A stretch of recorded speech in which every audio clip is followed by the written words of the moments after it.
நடிகர்கள் அரசியல்வாதிலாம் கிரவுண்ட்ல இறங்கி கிரிக்கெட் விளையாடும் போது அசிங்கப்பட்டு பல்பு வாங்கின ஒரு 3 பேர்த்த பத்தி தான் பார்க்க போறோம். இந்த லிஸ்ட் நம்பர் 3ல இருக்குது மலையாளம் ஆக்டரான மோகன்லால் தான். இவரை பேட்ஸ்மேனுக்கு பவுலிங் போட சொன்னா மத்த எல்லாருக்குமே பவுலிங் போட்டு கிரவுண்ட்லயே மொக்க வாங்கியிருப்பாரு.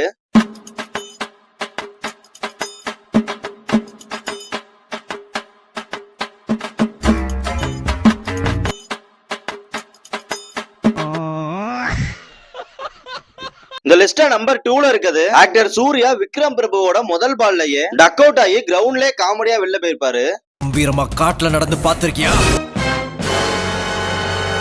ஓங்கி அடிச்சா 1.5 டன் வெயிட்ரா பாக்குறியா?